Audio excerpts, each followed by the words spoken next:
부활 논쟁이라는 제목의 책을 읽었습니다.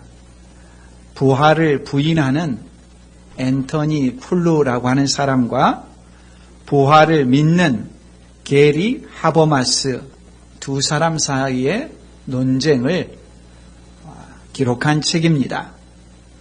부활은 역사적 사실인가라는 주제로 두 사람 사이에 공개적으로 1985년 또 2000년 세 번째로 2003년에 세 번에 걸친 논쟁이 있었고 그 논쟁의 결과 앤토니 풀루라고 하는 이 무신론자가 유신론으로 돌아섰습니다. 우리에게는 잘 알려지지 않은 내용이지만 세계적으로 큰 반향을 일으켰던 사건이었습니다. 그런 과정들을 책으로 기록했고 그 논쟁에 대해서 또 다른 사람이 평을 한 내용을 싣고 있는 책입니다. 오늘 이 책을 중심으로 해서 말씀을 드리고자 하는데요. 먼저 게리 하버마스라는 사람은 부활을 전공한 미국의 신학자입니다. 그가 쓴 글들은 몇 편 읽어본 적이 있어서 그래도 이름이 익숙했는데 앤토니 풀루라는 사람에 대해서 저는 잘 몰랐습니다. 소개에 따르면 그는 철학자들 가운데서는 유명한 사람인 것 같습니다. 영국의 분석 철학자이자 가장 유명한 무신론자 중에 한 사람이라고 합니다. 수많은 학자들 가운데 한 사람이 아니라 정상급의 철학자라고 합니다. 지난 100년 역사에서 어떤 주류 철학자도 앤토니 풀루처럼 체계적이고 포괄적이고 참신하고 영향력이 있는 입장을 펼치지 못했다고 평을 받고 있었습니다. 왜냐하면 같은 입장에 서 있던 버틀란드 러셀이나 장폴 사르트르, 까미, 하이데거, 우리가 이름을 익히 들었던 이런 유명한 철학자들은 앤토니 풀루처럼 자기 개인의 신념을 체계적으로 한 권의 책으로 논증을 펼치지는 않았습니다. 그냥 간헐적으로 자기 입장을 말하는 정도였지 풀루처럼 체계적인 책을 저술하지는 않았던 것이죠. 이 풀루가 저술한 신과 철학이라는 책이라든지 무신론 추정과 같은 책들은 무신론의 철학을 수립하고 그들 사이에서는 지대한 영향을 미친 그런 책으로 평가를 받습니다.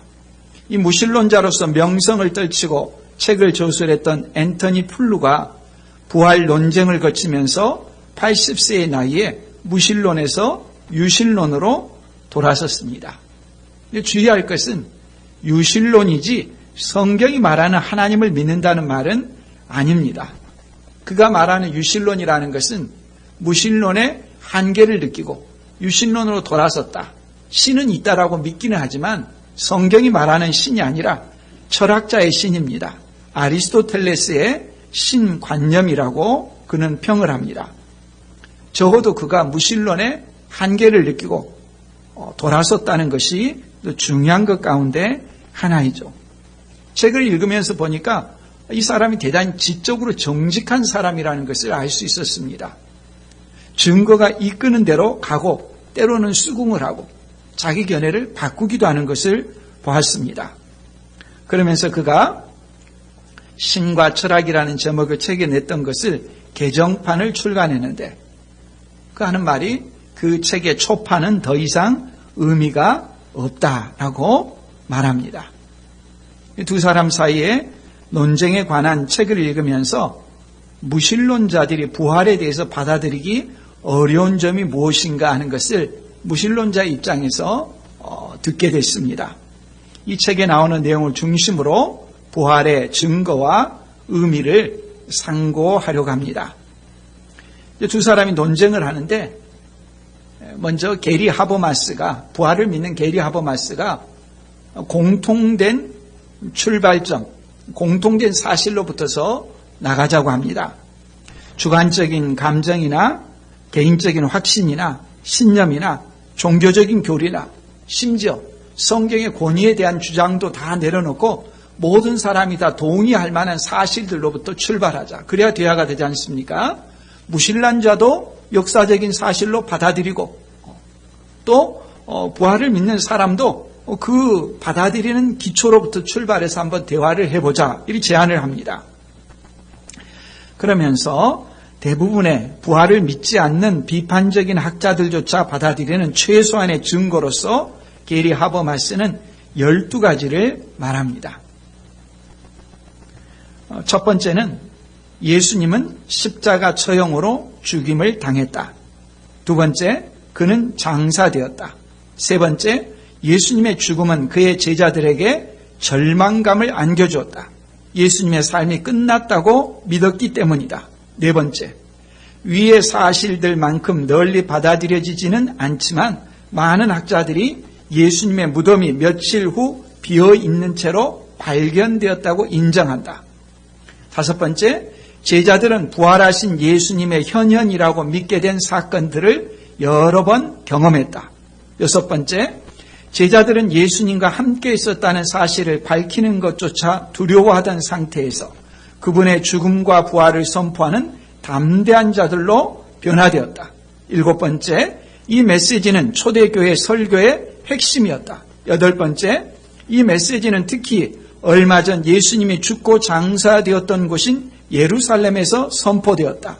아홉 번째, 이 가르침의 결과로 교회가 탄생했고 성장했다. 열 번째, 일요일이 예배를 드리는 날이 되었다. 11번째, 의심 많던 야고보는 부활하신 예수님을 믿게 되면서 회심했다. 12번째, 몇 년 후 바울도 부활하신 예수님의 현현이라고 믿게 된 사건을 경험한 후 회심했다. 이런 식으로 공통된 기반으로부터 출발하는 것은 일반적으로 취하는 접근 방법입니다.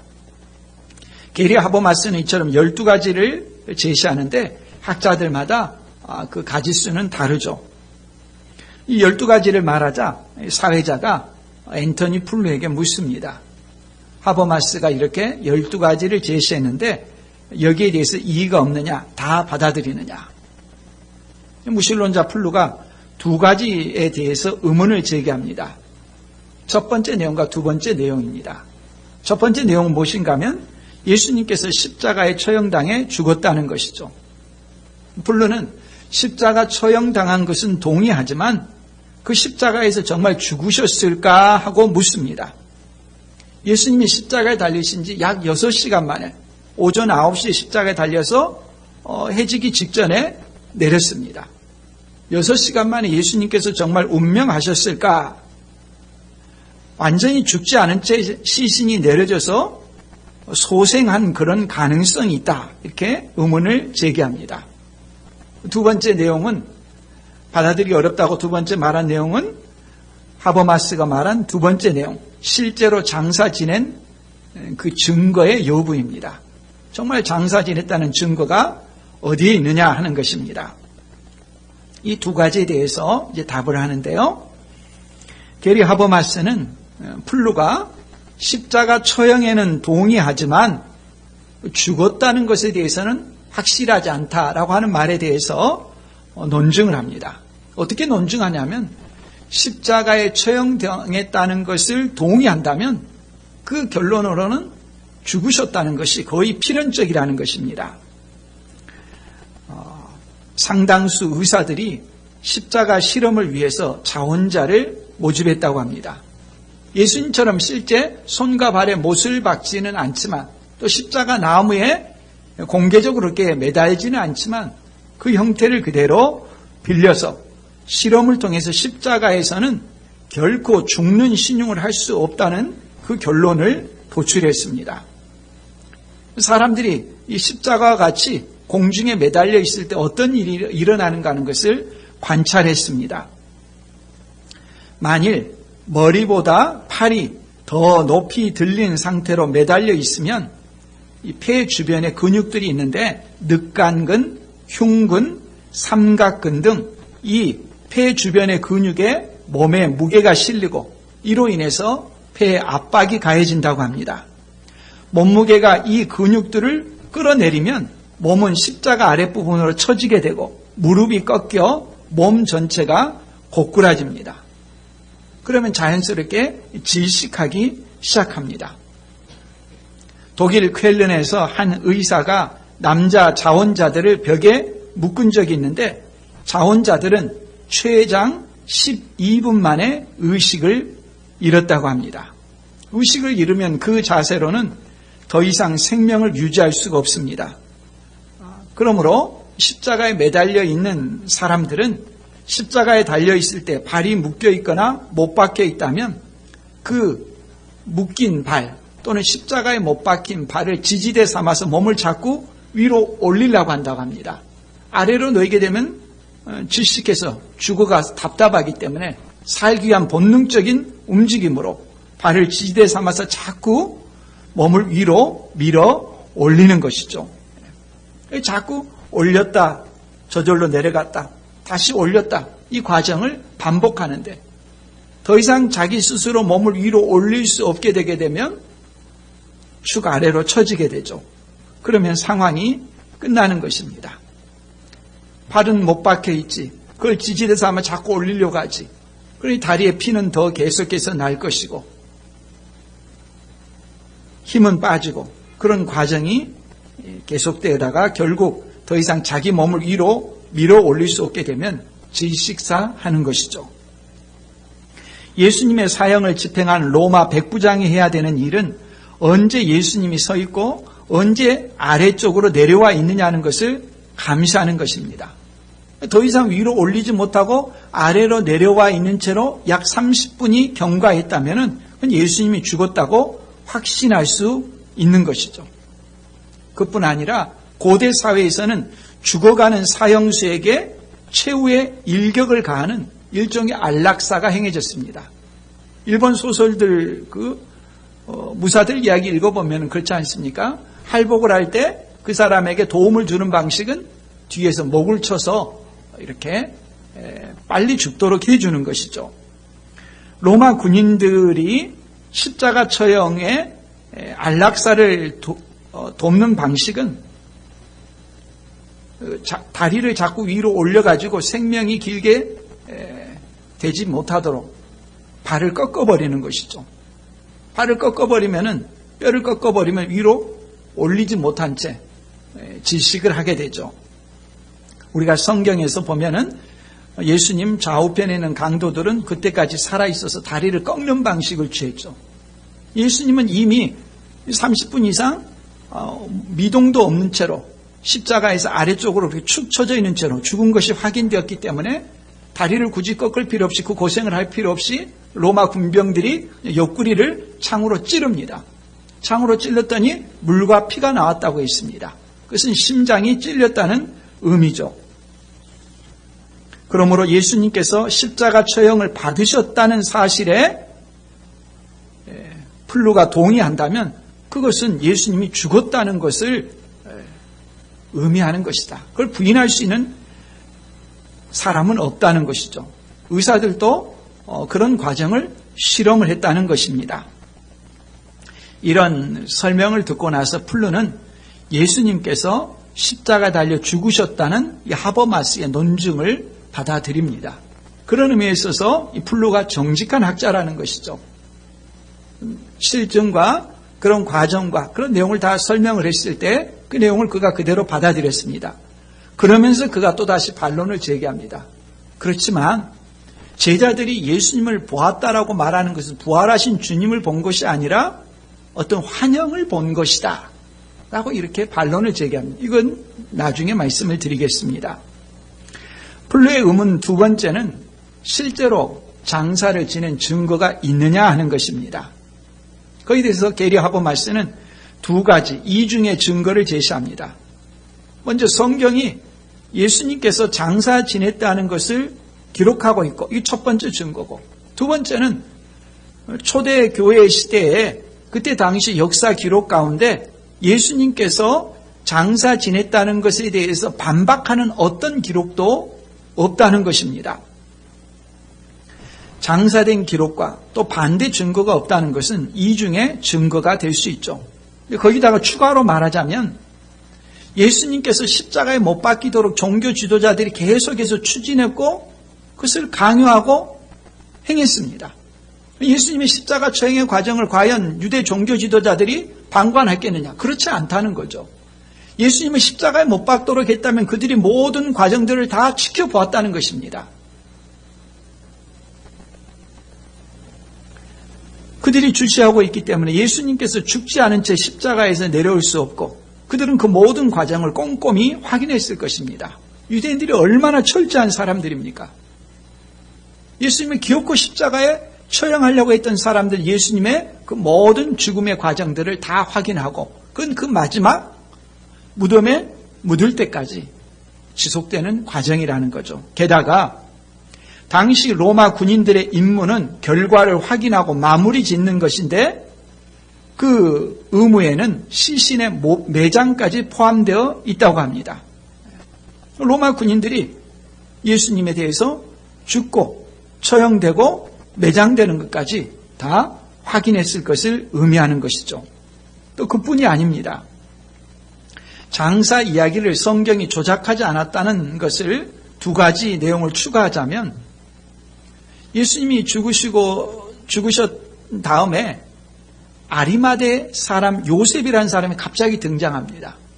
아리마대 사람 요셉이 빌라도에 가가지고 예수님의 시신을 요구합니다. 빌라도가 벌써 죽었다고 한번 확인을 하죠. 죽었다는 말을 듣고 아리마대 사람 요셉에게 예수님의 시신을 내어주니까 그를 자기가 사용하려고 했던 무덤에다가 예수님을 장사 지내죠.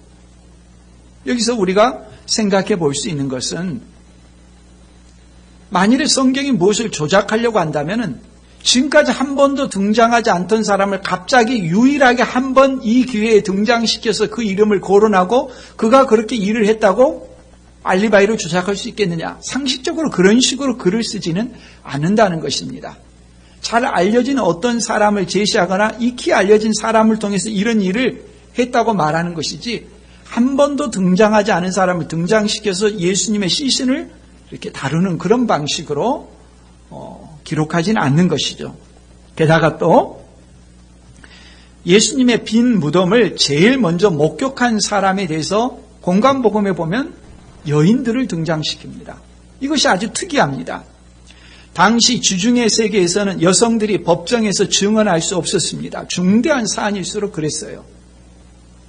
그때는 여성들을 교육을 시키지 않았기 때문에 그랬었죠. 지금하고 다르죠. 여인들이 신뢰를 받지 못하고 증인의 효과가 없는데도 불구하고 복음서에는 여성들이 제일 먼저 다 예수님의 빈 무덤을 보았다라고 말하는 것입니다. 만일에 성경을 조작하려고 했다면 예수님을 빈 무덤을 맨 먼저 본 사람이 여인들이었다고 증인으로 내세우지 않았겠죠. 적어도 예수님의 장사와 관련해서 6가지 이상의 증거가 이렇게 나오는 것이죠. 또한 유대인들이 예수님을 집요하게 반대하며 괴롭혔습니다. 근데 그 모든 예수님에 대한 집요한 공격들, 그 집요하게 예수님을 죽이려고 했던 시도들이 언제 딱 끝이 납니까? 예수님이 십자가에 처형되는 그 순간부터는 그 모든 집요한 내력들이 끝납니다. 왜요? 죽었기 때문이죠. 예수님이 죽지 않았다면 예수님을 죽이려고 했던 유대인들이 가만둘 리가 없습니다. 죽었기 때문에 유대인들은 더 이상 죽음에 대한 말이 나오지 않는 것입니다. 그리고 나서 예수님께서 다시 부활하셨습니다. 사흘 만에 죽음에서 다시 살아나셨습니다.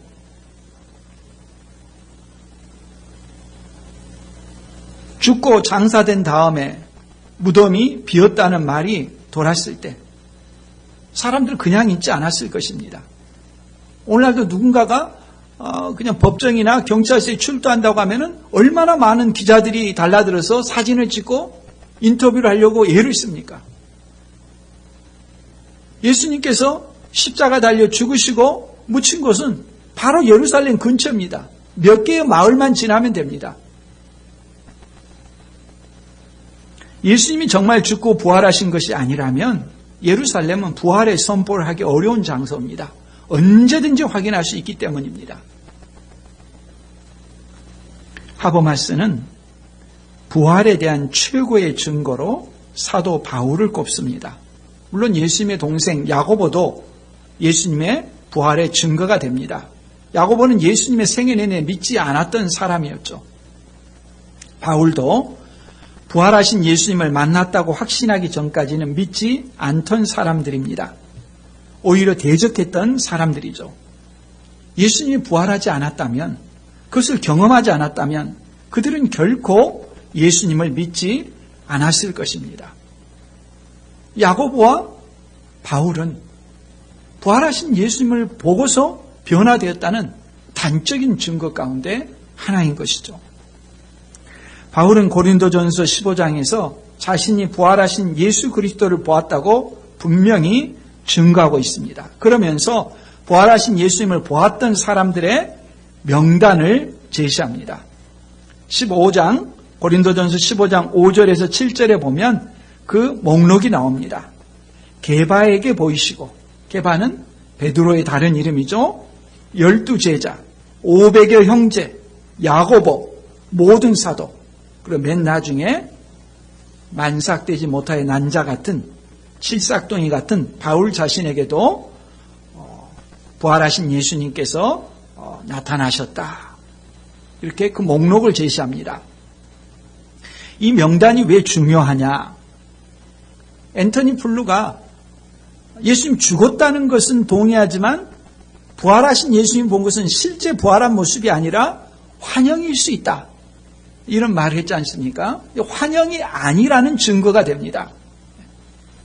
환영이 무엇인가 하면 제가 사전을 찾아보니까 눈앞에 없는 것이 있는 것처럼 보인다는 뜻이라고 합니다. 옆자리에 이미 돌아가신 분이, 세상을 떠나신 분이 있는 것처럼 막 그냥 말을 한다면 환영을 보고 있는 것이죠. 환영은 한 개인이 자신만의 어떤 정신적인 이미지를 만들어내는 모습으로 가능하다고 합니다. 그러다가도 옆 사람이 말을 걸면 그 환영이 깨진다고 하죠. 근데 개인적인 환영은 가능하지만 집단적으로 동일한 사실에 대해서 체험하는 환영은 불가능합니다.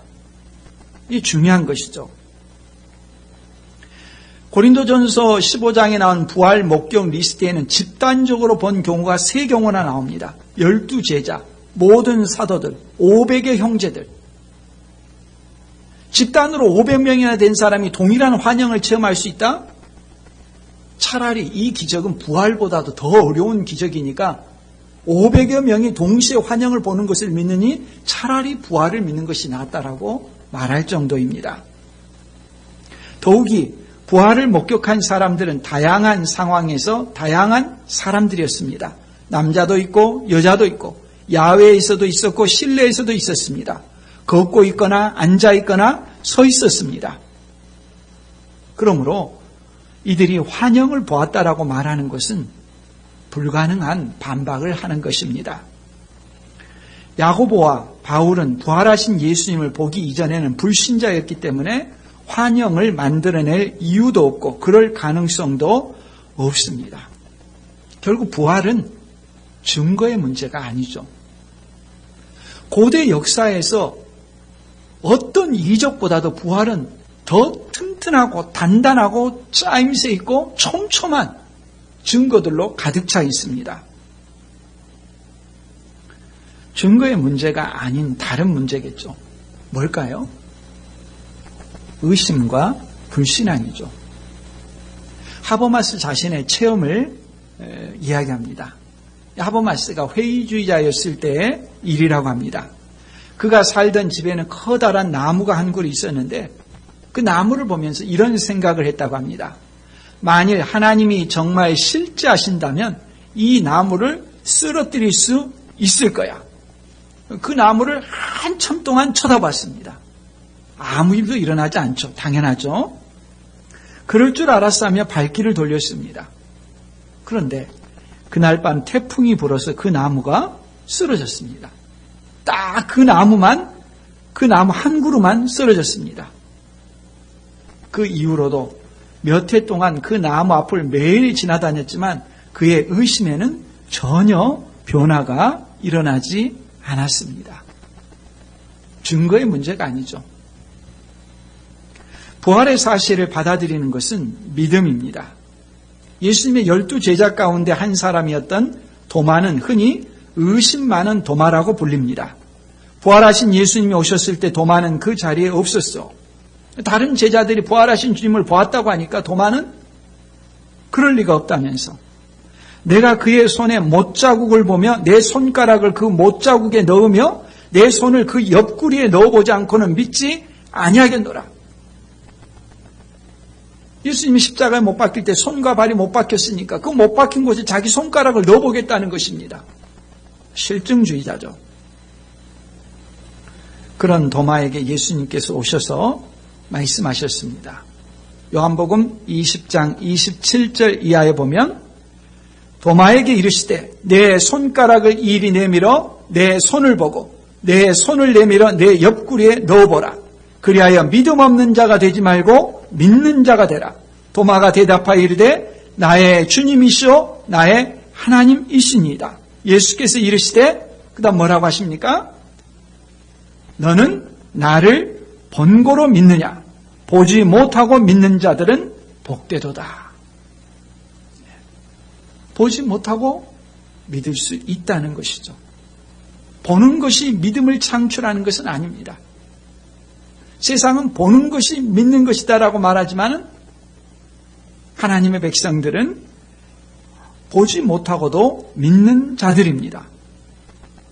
예수 그리스도의 죽음과 부활을 믿을 수 있다는 것은 그 사람이 이 세상에서 누릴 수 있는 최고의 복을 누린 것입니다.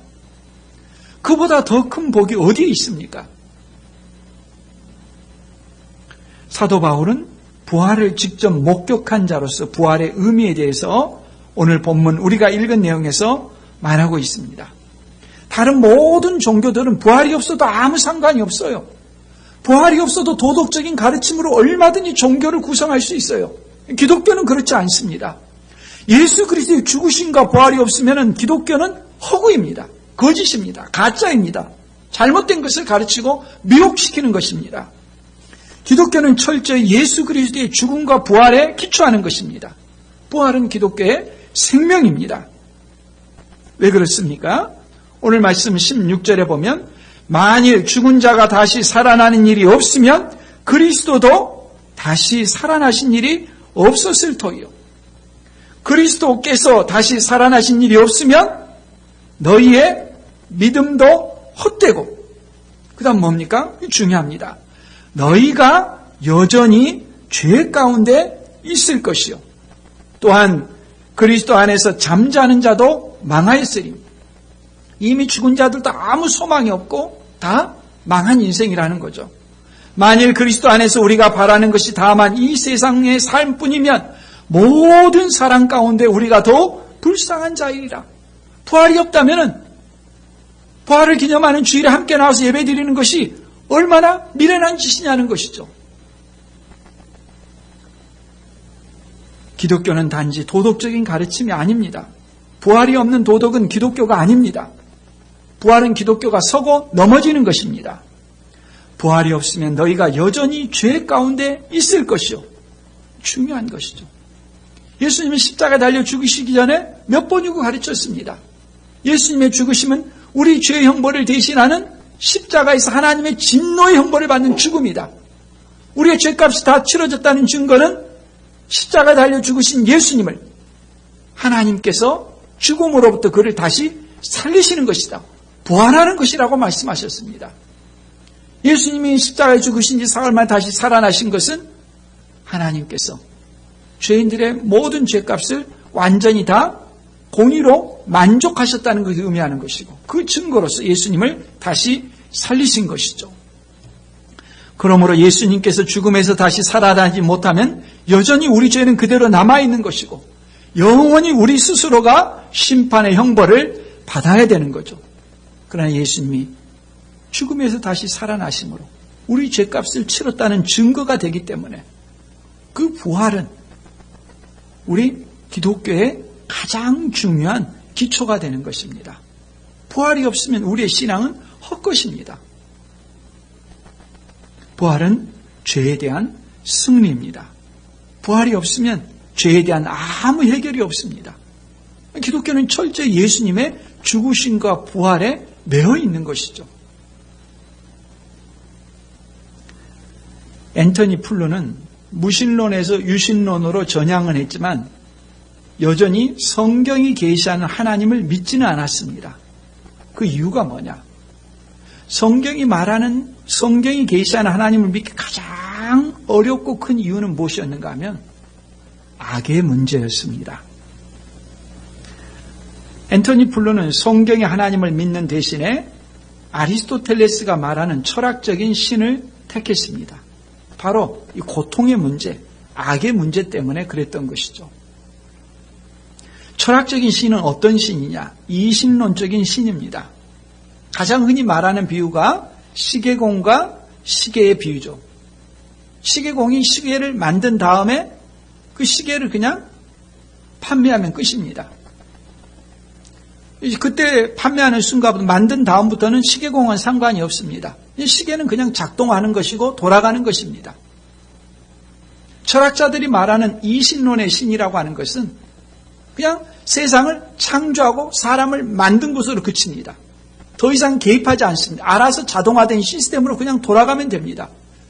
뭐 때문에 그럽니까? 악의 문제 때문에 그렇습니다.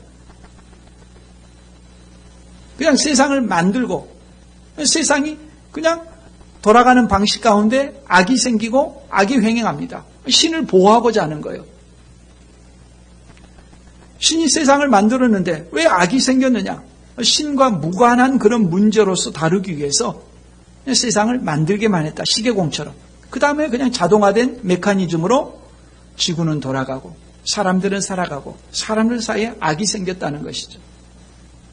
이 철학자가 믿는 신은 그런 신이죠. 악의 문제를 해결하는 그들의 논리의 방식이죠.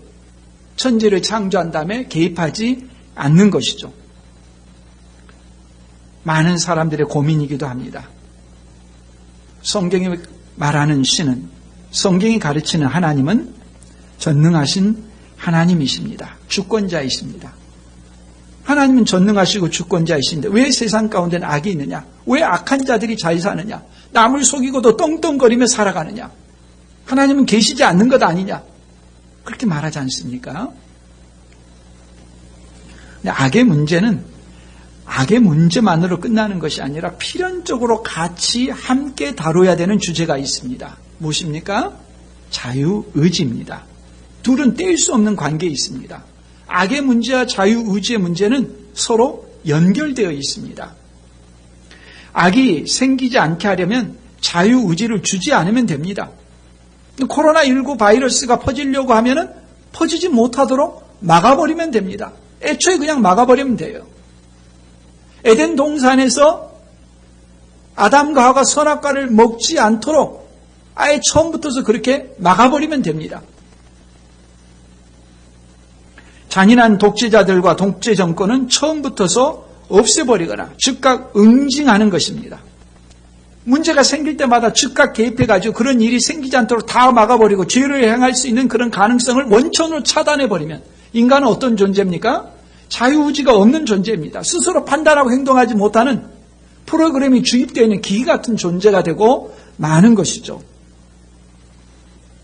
하지만 하나님은 전능하심과 무한하신 지혜로 인간에게 자유의지를 허용하셨습니다. 죄를 지을 줄 알고 인간에게 죄가 들어올 줄 알고 그로 인해서 악의 결과가 나타날 것을 알고 계심에도 자유의지를 주시고 허용하셨습니다. 그것은 인간을 기계로 만드시지 않고 자유의지를 지닌 사람으로 창조하셨다는 의미입니다. 죄와 악이 세상에 들어올 줄 아시면서도 인간에게 주실 자유의지를 포기하지 않았습니다. 아니나 다를까 인간은 죄를 지었습니다. 그러니까 하나님은 속수무책이고 문제를 해결할 능력이 없는 분이냐? 천만의 말씀입니다. 하나님은 그런 상황이 올 것을 알고 계셨음에도 불구하고 해결책을 가지고 계셨고 그 해결책은 상상할 수 없는 놀랍고 탁월한 방식이었습니다. 그것은 무엇입니까? 우리 스스로가 해결할 수 없는 죄와 악의 문제, 그 치명적인 죄악으로 사람이 고통 가운데 있는 문제를 해결하는 방식은 하나님 자신이 사람이 되셔서 예수 그리스도께서 우리 죄값을 대신 치르시고 십자가에 달려 죽으시고 부활하시는 방식이었습니다. 예수님의 생애와 죽음, 부활이야말로 하나님이 어떤 분이신가 하는 것을 알려주는 가장 분명한 증거가 되는 것입니다. 예수님의 부활이야말로 악이 이미 극복됐다는 소망을 품을 수 있는 가장 강력한 증거인 것입니다. 십자가에서 우리 죄악을 다루셨습니다. 죽음에서 부활하심으로 하나님의 형상을 회복하게 하셨습니다. 십자가에 달려 죽으신 예수님, 사흘 만에 다시 부활하신 예수님이 오늘 우리와 어떻게 연관이 됩니까? 20절 말씀입니다. 그러나 이제 그리스도께서 죽은 자 가운데서 다시 살아나사 잠자는 자들의 첫 열매가 되셨도다. 그리스도의 부활은 첫 열매입니다. 이스라엘에서 제사를 지낼 때 그의 수확한 것의 첫 열매를 드립니다. 그 의미는 나머지 모든 것을 다 대표해서 드린다는 의미입니다. 예수님께서 첫 열매로 부활하시면 예수님께 속한 자들이 다 부활한다는 의미입니다. 예수님께서 첫 열매로 부활하시고 예수님께 속한 자들이 이제 줄줄이 다 부활하게 될 것입니다. 그걸 보증하는 것입니다. 21절 이하에 사망이 한 사람으로 말미암았으니 죽은 자의 부활도 한 사람으로 말미암는도다. 아담 안에서 모든 사람이 죽은 것 같이 그리스도 안에서 모든 사람이 삶을 얻으리라. 하나님께서 사람을 다루시는 방식, 뭐라고 했습니까? 대표의 원리라고 했습니다. 인류에게는 두 대표가 있습니다. 하나는 아담이고 하나는 둘째 아담이신 예수 그리스도입니다. 모든 사람은 다 아담 안에, 첫사람 아담 안에 속해 있었습니다. 아담이 줄기와 같아서 그로부터 나오는 모든 줄기들은 다 아담의 모습이 유전되게 되어 있습니다. 그 모습은 아담이 범죄한 이래로 다 죽음의 그림자가 드려져 있습니다. 죽음에 대한 공포, 두려움, 자기 스스로 안전을 확보하고자 다른 사람들과 대결하고 다른 사람들에게 상처를 주고 자기 영역을 넓히고자 다른 사람을 짓밟고 경쟁의 원리, 그런 죽음의 그림자가 태어나면서부터 죽을 때까지 계속되는 그런 모습입니다. 아담 안에서 모든 사람 다 죽게 되어 있습니다. 창조주 하나님으로부터 떠나서 스스로 안전을 찾고자 하는 그런 모습의 몸부림이죠. 그러나 예수님께서 자신을 십자가에서 대속의 제물로 드리심으로 우리 죄값을 다 치러주시고 예수님을 믿는 자는 죄 용서함을 받고 하나님과 바른 관계를 회복하는 길을 열어주셨죠. 예수 그리스도를 믿는 자는 아담 안에서 예수 그리스도 안으로 소속이 옮겨가죠. 예수님과 연합된 사람이 된 것이죠. 예수님이 죽으시고 부활하심이 예수 그리스도 안에 있는 하나님의 자녀, 그들도 더불어서 죽고 부활한 것이 되죠. 예수님이 죽으실 때 내 죄값도 다 치러진 것이고 예수님이 부활하실 때 나도 영원한 생명에 참여하게 되는 것이죠. 이 모든 것이 다 고스란히 믿음으로써 전가되는 의가 되는 거죠. 하나님 아버지와의 관계가 회복되고 예수 그리스도를 믿는 사람은 그 순간부터서 생명의 삶이 그 사람 안에 약동하기 시작합니다. 자기 스스로 안전을 확보하기 위해서 다른 사람과 경쟁의 관계, 다른 사람을 짓누르고 짓밟던 그런 관계에서 생명이 그 사람 안에 드러나게 되면서 다른 사람을 소중히 여기고 살리는 일에 동참하게 되죠. 다른 사람을 짓밟음으로써 다른 사람보다 앞서서 많은 것을 차지하는 것이 인생의 목적이 아니라 주님이 내게 베풀어 주신 한량없는 그 은혜를 기억하면서 내게 주신 선물을 소통하고 유통하고 나누고 더불어 사는 삶으로 변화가 주어지는 것이죠. 그 사람에게 부활은 이미 시작되는 것입니다. 게리 하버마스는 회의주의자였을 때 불교를 받아들이려고 했다고 합니다. 그러다가 그가 박사학위로 부활이라는 주제를 다루게 됐습니다. 그가 학문이 아니라 실제로 부활을 검증할 시기가 찾아왔습니다. 그의 아내가 위암으로 세상을 떠난 것입니다. 아내의 죽음은 하버마스에게 악과 고통의 문제를 가져왔습니다. 그때 한 대학원생이 게리 하버마스에게 전화를 걸어서 묻습니다. 예수님의 부활이 없었다면 교수님은 어떠셨을까요? 그 질문이 그에게 큰 충격이고 깨달음이었습니다. 예수님의 만일 죽은 자 가운데서 살아나셨다면 그것은 모든 것을 바꾸어 놓는다는 것을 알았기 때문입니다. 그의 아내도 예수님처럼 부활할 것이라는 의미이기 때문입니다.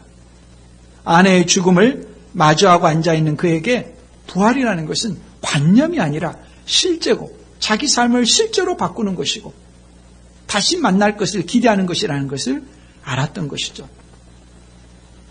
지금 우리들은 코로나19 바이러스로 전에 경험하지 못한 여러 일들을 겪고 있습니다. 아마 믿음이 있는 사람이라면 코로나19 바이러스를 무서워하거나 두려워하지 않을 것입니다. 코로나19 바이러스에 감염될 수도 있습니다. 믿음을 가진 것과 상관없습니다. 감염될 수 있습니다.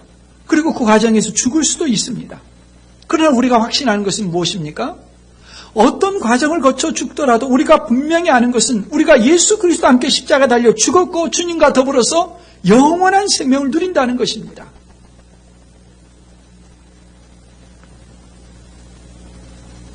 다만 코로나19에 감염돼 그것이 뉴스거리가 되고 사람들에게 옮겨서 다른 사람에게 피해가 되고 그로 인해 하나님의 영광이 가려질까 봐 주의하는 것이죠.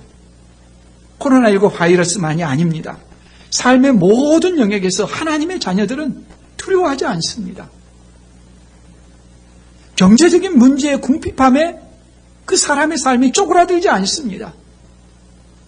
하나님께서 우리를 세상에 보내시고 우리의 인생을 책임지시고 주권자가 되심을 믿기 때문에 어떤 삶의 여건 가운데서도 평강을 누리고 주님의 은혜 가운데 담대하게 살아가는 것입니다. 부활을 믿는 것은 관념이 아닙니다. 지금 주님이 우리 가운데 살아계시고 생명의 역사로 약동하는 것입니다. 어떤 자리에서는 우리가 우리 것을 확대하기 위해서 다른 사람과 다툼의 삶을 사는 것이 아니라 부활의 생명이 우리 가운데 있기 때문에 그 생명의 약동함으로 주님의 은총을 나타내는 우리 모두가 될 수 있기를 바랍니다.